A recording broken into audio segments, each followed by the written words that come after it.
ಒಡೆದು ಆಡುವ ನೀತಿಯನ್ನ ಮೀರಿಸಿ ಅಸ್ಪೃಶ್ಯರನ್ನು ವಿಭಜನೆ ಮಾಡಿ ಒಳಪಂಗಡಗಳ ಮೀಸಲಾತಿಯನ್ನ ಉಲ್ಲೇಖ ಮಾಡಿ ಈ ಜನರನ್ನ ದುರ್ಬಲಗೊಳಿಸ್ತಕ್ಕಂಥ, ನಾಶ ಮಾಡತಕ್ಕಂಥ ಪ್ರಯತ್ನಗಳನ್ನು ಮಾಡ್ತಾ ಇರ್ತಕ್ಕಂಥದ್ದು ಈ ದೇಶದ ಸ್ವಾತಂತ್ರ್ಯದ ಉದ್ದೇಶಕ್ಕೆ, ಈ ದೇಶದ ರಾಜ್ಯಾಂಗದ ಉದ್ದೇಶಕ್ಕೆ ವ್ಯತಿರಿಕ್ತವಾದಂತಹ ನಿಲುವುಗಳಾಗಿದ್ದಾವೆ. ಪ್ರಪಂಚದಲ್ಲಿ ಮಾನವ ಉದ್ಭವ ಆದಾಗ ಆಡಮ್ಸ್ ಮತ್ತು ಈವ್ ಮುಖಾಂತರ ಯಾವುದೇ ಒಂದು ನಿಯಮ, ಬದ್ಧತೆ, ಸೀಮಾರೇಖೆಗಳು ಇಲ್ಲದೆ ಇರತಕ್ಕಂಥ ಸಂದರ್ಭದಲ್ಲಿ, ಸ್ವೇಚ್ಛಾಚಾರದ ಬದುಕನ್ನು ನಡೆಸತಕ್ಕಂಥ ಸಂದರ್ಭದಲ್ಲಿ ಮೋಸಸ್ ಹುಟ್ಟಿದ್ರು,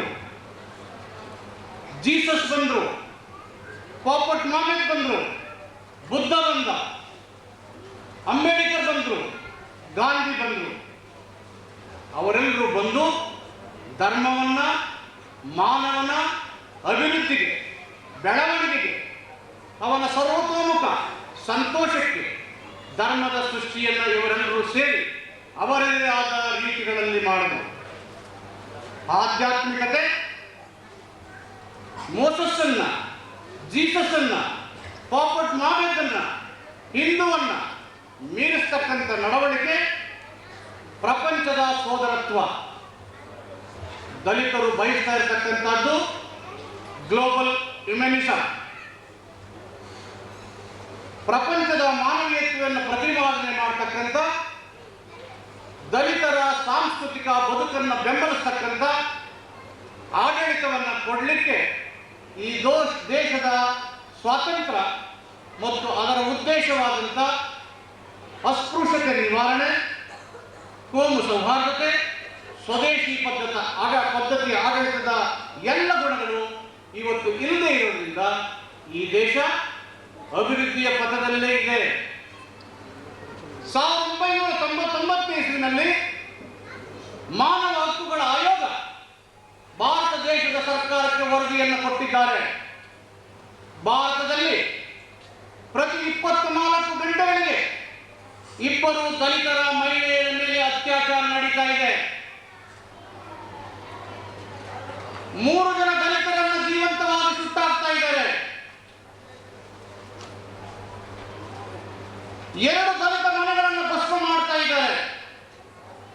This is the report given by the Human Rights Commission to the Government of India in the year 1999. Mr. Kanchalaya knows well. Ruth Manorama knows well. ಇಂಥ ಆಡಳಿತದ ಪದ್ಧತಿ ಈ ದೇಶದಲ್ಲಿ ಜಾರಿ ಇದೆ. ಅದಕ್ಕೆ ಬಾಬಾ ಸಾಹೇಬ್ ಅಂಬೇಡ್ಕರ್ ಹೇಳಿದ್ದಾರೆ, ಈ ದೇಶದಲ್ಲಿ ಮಹಾತ್ಮರು ಬಂದರು, ಮಹಾತ್ಮರು ಹೋದ್ರು, ಅಸ್ಪೃಶ್ಯರು ಅಸ್ಪೃಶ್ಯರಾಗಿ ಉಳಿದಿದ್ದಾರೆ. ಯಾವ ದೇವರು, ಯಾವ ಧರ್ಮ ನಿಮ್ಮನ್ನು ಉದ್ಧಾರ ಮಾಡಲಿಕ್ಕೆ ಸಾಧ್ಯ ಇಲ್ಲ. ನಿಮ್ಮ ಉದ್ಧಾರ ನಿಮ್ಮ ಕೈಯಲ್ಲೇ ಇದೆ ಅಂತ ಹೇಳಿದ್ದಾರೆ. ಬಾಬಾ ಸಾಹೇಬ್ ಅಂಬೇಡ್ಕರ್ ಮತ್ತೊಂದು ಮಾತನ್ನು ಹೇಳಿದ್ದಾರೆ, ಹುಟ್ಟುವ ಅಧಿಕಾರ ನನ್ನ ಕೈಯಲ್ಲಿ ಇರಲಿಲ್ಲ. ಅಧಿಕಾರ ನನಗೆ ಇದ್ದಿದ್ರೆ ನಾನು ಹಿಂದುವಾಗಿ ಹುಟ್ಟುತ್ತಾ ಇರಲಿಲ್ಲ. ಆದರೆ ಸಾಯುವಾಗ ಮಾತ್ರ ಖಂಡಿತವಾಗಿ ನಾವು ಹಿಂದುವಾಗಿ ಸಾಯಲಾರೆ ಅಂತಕ್ಕಂಥ ಸ್ಪಷ್ಟವಾದಂಥ ಸಂದೇಶವನ್ನು ಕಳಿಸಿದ್ದಾರೆ. ಧರ್ಮ ಒಬ್ಬ ವ್ಯಕ್ತಿಯ ಅಭಿವ್ಯಕ್ತಿ ಸ್ವಾತಂತ್ರ್ಯ, ಅಹರ ಒಬ್ಬ ವ್ಯಕ್ತಿಯ ಅಭಿವ್ಯಕ್ತಿ ಸ್ವಾತಂತ್ರ್ಯ. ಈ ದೇಶದ ಧರ್ಮ ಅಭಿವ್ಯಕ್ತಿ ಸ್ವಾತಂತ್ರ್ಯವನ್ನು ಮೊಟಕುಗೊಳಿಸತಕ್ಕಂಥ ಪ್ರಯತ್ನವನ್ನು ಮಾಡ್ತಾ ಇದೆ. ಹಕ್ಕುಗಳು ಮತ್ತು ಮೂಲಭೂತ ಹಕ್ಕುಗಳನ್ನ ತಿರುಚಾಕ್ತಕ್ಕಂಥ ಕೆಲಸವನ್ನು ರಾಜ್ಯಾಂಗದ ಪರಾಮರ್ಶೆಯ ಮೂಲಕ ಸರ್ಕಾರಗಳು ಮಾಡ್ತಕ್ಕಂಥ ಪ್ರಯತ್ನವನ್ನು ಮಾಡ್ತಾ ಇದ್ದಾರೆ. ಬಾಬಾ ಸಾಹೇಬ್ ಅಂಬೇಡ್ಕರ್ ಅದಕ್ಕೆ ಹೇಳಿದ್ದಾರೆ, ತನ್ನ ಅನುಯಾಯಿಗಳಿಗೆ ಸ್ಪಷ್ಟವಾಗಿ ಹೇಳಿದ್ದಾರೆ, ನಾನು ಸಾಮಾಜಿಕ ನ್ಯಾಯ ಎಂಬ ರಥವನ್ನ ಇಲ್ಲಿಯ ತನಕ ಎಳೆದು ಬಂದು ನಿಲ್ಲಿಸಿದ್ದೇನೆ. ನಿಮ್ಮ ಕೈಯಲ್ಲಾದ್ರೆ ಸಾಮಾಜಿಕ ನ್ಯಾಯ ಎಂಬ ರಥವನ್ನು ಮುಂದಕ್ಕೆ ಕೊಂಡೊಯ್ಯಿರಿ, ಮುಂದಕ್ಕೆ ಹೇಳಿ. ನಿಮ್ಮ ಕೈಯಲ್ಲಿ ಆಗದೇ ಇದ್ರೆ ಆ ರಥವನ್ನು ಅಲ್ಲೇ ಬಿಡಿ. ಯಾರಾದರೂ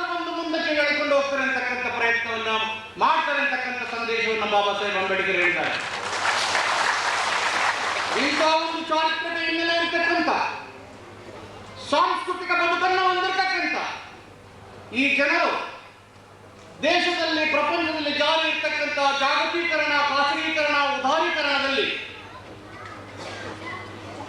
ಸಂಪೂರ್ಣವಾಗಿ ಕಣ್ಮರೆಯಾಗಿದ್ದಾರೆ. ಭಾರತ ದೇಶದ ಪುನರ್ನಿರ್ಮಾಣ ಯಾವ ರೀತಿ ಆಗಬೇಕು? Social changes must start from villages. Transformation economy must take place.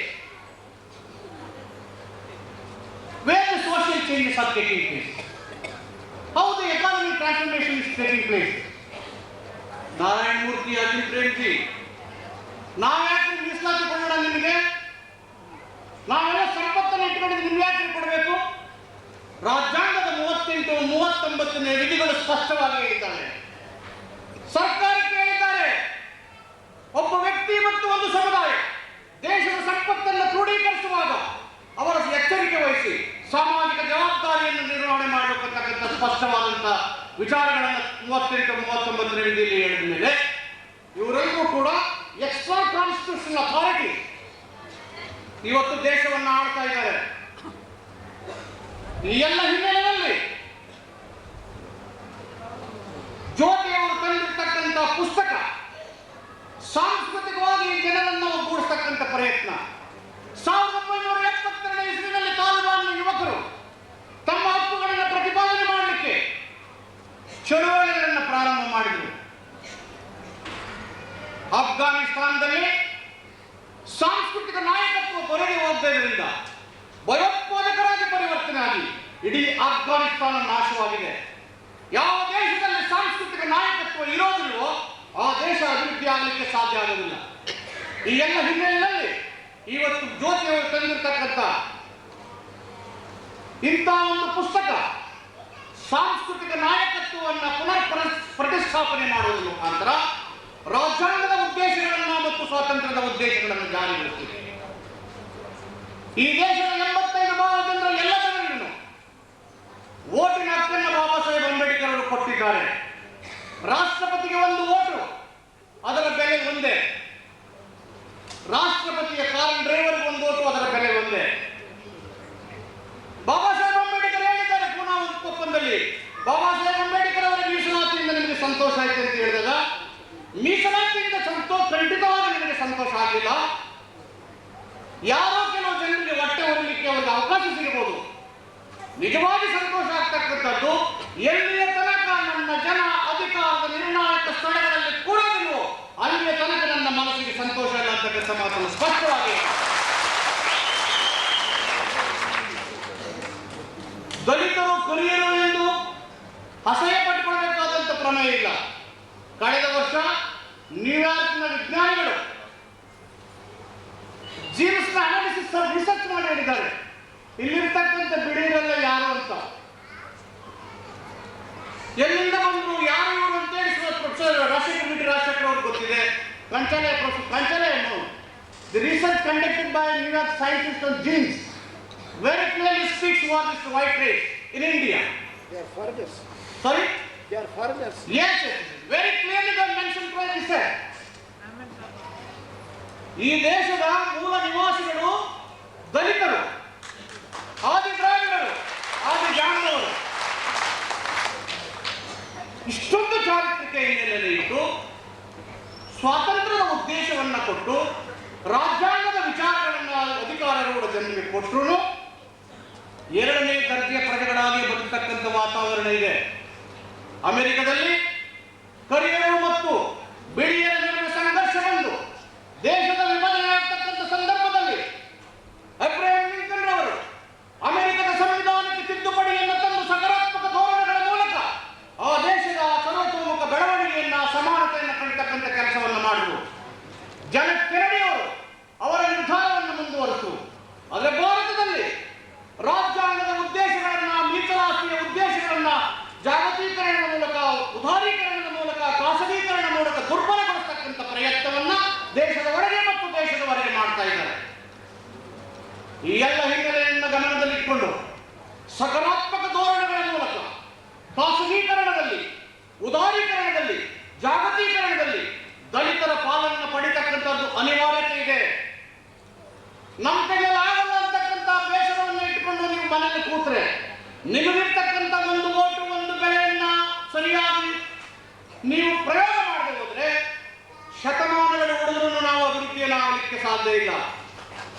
ಇವತ್ತು ರಾಜಕೀಯ ಪಕ್ಷಗಳು ಪುಂಡರ ಕೈಯಲ್ಲಿದೆ, ಹಣ ಬಲ ಇರ್ತಕ್ಕಂಥರ ಕೈಯಲ್ಲಿದೆ,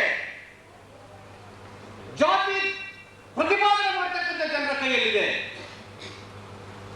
ಇದಕ್ಕೆ ಸಮರ್ಪಕವಾದ ಉತ್ತರವನ್ನು ಕೊಡಲಿಕ್ಕೆ ನಿಮ್ಮಲ್ಲಿರ್ತಕ್ಕಂಥ ಓಟಿನ ಅಸ್ತ್ರವನ್ನು ಸರಿಯಾಗಿ ಬಳಸಲೇಬೇಕು.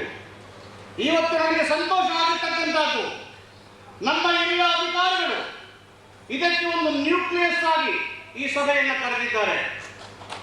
ಅವರ ಎಲ್ಲ ಪತ್ನಿಯರಲ್ಲಿ ಸೇರಿದ್ದಾರೆ. ಬಾಬಾ ಸಾಹೇಬ್ ಅಂಬೇಡ್ಕರ್ ಹೇಳಿದ್ದಾರೆ, ಯಾರಿಗೆ ದೇಶದ ಚರಿತ್ರೆ ಗೊತ್ತಿರೋದಿರೋ ಅವರು ಚರಿತ್ರೆಯನ್ನು ನಿರ್ಮಾಣ ಮಾಡಲಿಕ್ಕೆ ಸಾಧ್ಯ ಇಲ್ಲ ಅಂತ ಹೇಳಿ. People who do not know history they can not create history ಅಂತ ಹೇಳಿ ಸ್ಪಷ್ಟವಾಗಿ ಹೇಳಿದ್ದಾರೆ. ಇಂಥ ಒಂದು ಕಾರ್ಯಕ್ರಮದ ಮೂಲಕ ನಮ್ಮ ಎಲ್ಲ ದಲಿತ ನೌಕರರು ಒಂದು ಕೇಂದ್ರ ಬಿಂದುವಾಗಿ ಸಂಘಟನಾತ್ಮಕವಾದಂಥ ಚಳವಳಿಗಳ ಮೂಲಕ ಬದುಕನ್ನ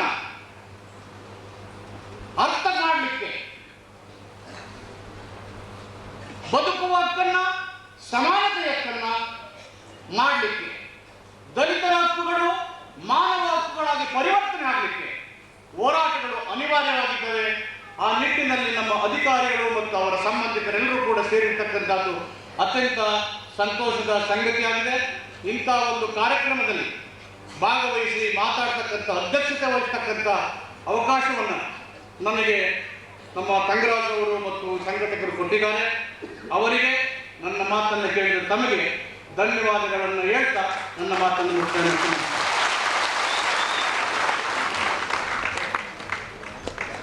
Thank you, Honorable Minister. ಕಾಸ್ಮೋಸಿಟಿ ಪುಸ್ತಕವು ದಲಿತ ಸಂಸ್ಕೃತಿ ಪರಂಪರೆ ಇತಿಹಾಸವನ್ನು ತೆರೆದಿಡುವ ದಿಕ್ಸೂಚಿಯಾಗಿದೆ. ಜ್ಯೋತಿ ಅವರು ಕರ್ಪೂರದ ದೀಪ ಹಚ್ಚಲಿಲ್ಲ. ಅವರು ಸುಟ್ಟು ಬೂದಿಯಾಗುವ ಕರ್ಪೂರದ ದೀಪದ ಬದಲು ಜ್ಞಾನದ ಜ್ಯೋತಿ ಹಚ್ಚಿ ತಮ್ಮ ಹೆಸರು ಸಾರ್ಥಕ ಮಾಡಿಕೊಂಡಿದ್ದಾರೆ. ದಲಿತರು ಈ ದೇಶದ ರಾಜರಾಣಿಯರಾಗಿ ಆಡಳಿತ ನಡೆಸಲಿ ಎಂಬ ಜ್ಯೋತಿ ರಾಜ್ ರವರ ಕನಸು ಮುಂಬರುವ ದಿನಗಳಲ್ಲಿ ಸಮತಾ ಸಮಾಜ ಸಾಧ್ಯವಿದೆ ಎಂದು ಆಶಿಸುತ್ತಾರೆ ಡಾಕ್ಟರ್ ಸಮತಾ ಅವರು. Now I call upon Mrs. Dhanlakshmi to give the vote of thanks.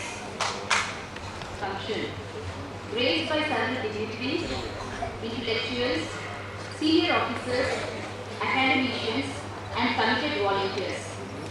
Last item of today's program is Thanksgiving, which has come on my behalf.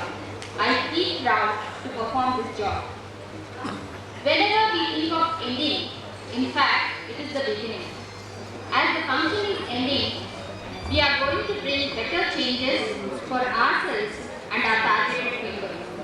Therefore, I am sure that all who have gathered here on this nice occasion are committed for the upliftment of downtrodden and weaker sections of the society. Let us stand by this commitment in organizing ourselves unitedly in future. Today, we have witnessed a beautiful program, the book release function of Cosmosity, a cultural discourse of the unbroken people, which is being presided over by the ex-Minister for Rural Development, Government of Karnataka. Despite his busy schedule and the present scenario, still he was committed to attend this function without failure. On behalf of Siddhartha Education and Cultural Association, REDS, DJS and Bhushakti Kendra, I thank Dr. H.C. Madhyappa for gracing this occasion.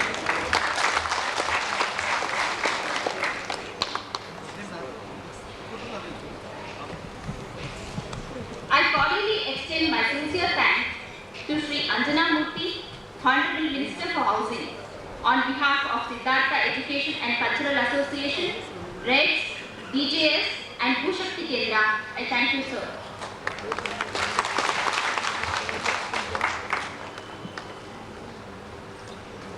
The book Cosmosity has been released by Srimati Motamma, ex-Minister for Women and Child Development. I thank you, Madam, for your concern towards our association and also for your inspiring message.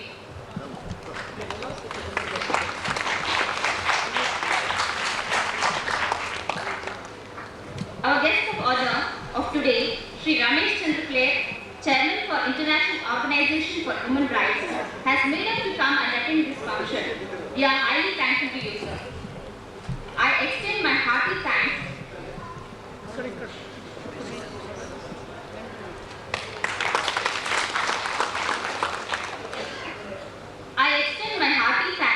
to Sri Preetham Singh Rahi, Editor East West News UK. We are highly obliged by your presence.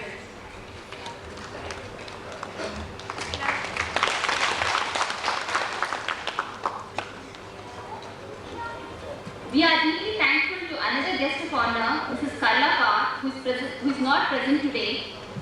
She has sent a message over from UK. Thank you, madam. Today, we have honored the Dalits of Excellence, Sri Kittodas Gandhi, Dr. Samata D. Deshmane, Dr. Dyavedi Dandraj, Professor Valsala Devi. I thank all of them on behalf of all the organizations.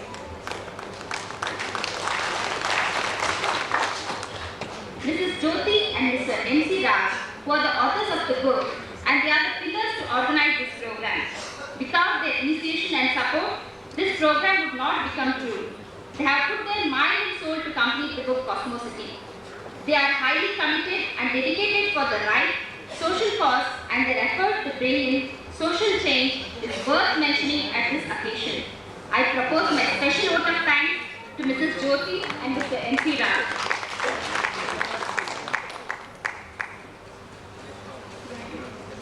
My sincere thanks to all the special invitees, all officers and family members of Siddhartha Educational and Cultural Association.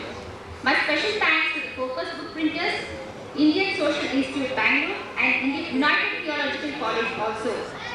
My thanks to present media people, all the NGOs and Dalit organizations, and I also thank the volunteers who have involved in this function. It has been a great help to date. Last but not least, my special thanks to the Shakti Group Dindigal and Bhushakti Kalakenda who have filled us with energy throughout their performance. My special thanks to Dr. James Massey, former member National Commission for Minorities, Dr. Ruth Manorama, President NFPW, and Dr. Kancha Ilaya, President REDS, who are all the well-wishers and also dedicated for social development.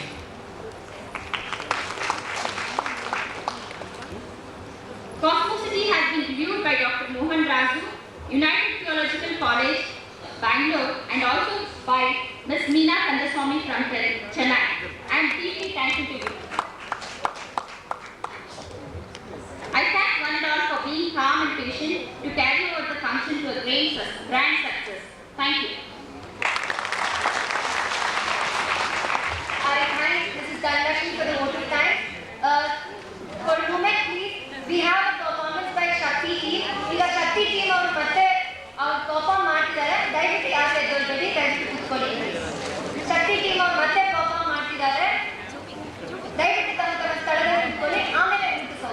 Mind what stomach could not listen. Yeah.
हाँ மெத்திக்கு மெதுவா போடுங்க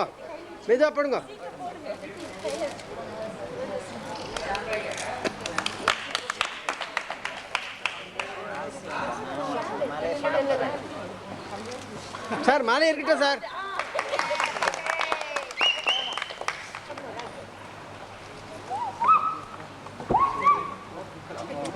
hello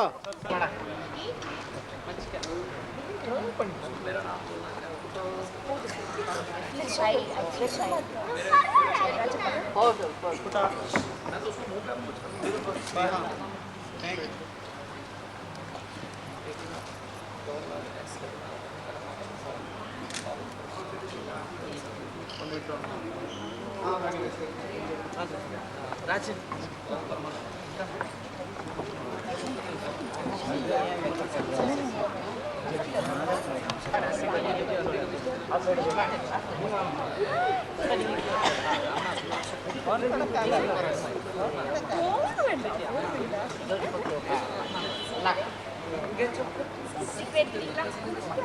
I feel shy.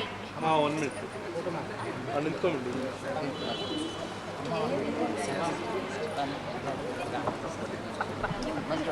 ಸ್ವಲ್ಪ ನಿಂತ್ಕೊಳ್ಳಿ sir ಹಿಂದೆ ಇರೋರು. ಮೇಲೆ background ಬರಲಿ ಚೆನ್ನಾಗಿ ಫುಲ್ಲು ಅದೇ ಇದೆಯಲ್ಲ ಕಾಸ್ಮೋಸಿಟಿ.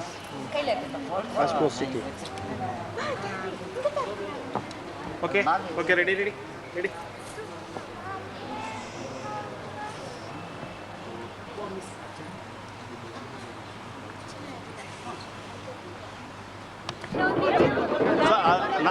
ಅಣ್ಣ ಡೋರ್ ಹಾಕ್ಬಿಡು.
ಅವ್ರು ಬರ್ಲಿ ಜನ ಬರ್ಲಿ ಇಂಪಾರ್ಟೆಂಟ್ ಅದಪ್ಪ. ಬೈರಿ ಬಂದೆ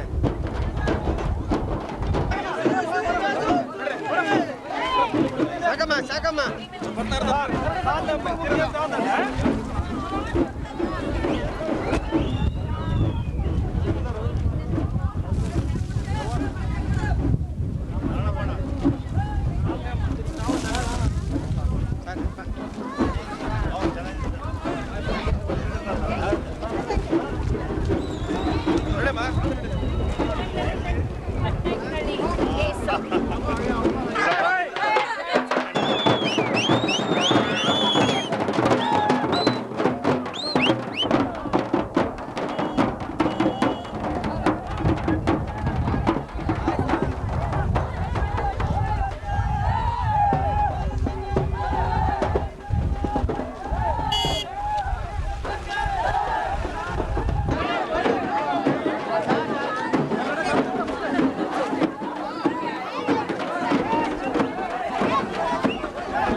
ఏ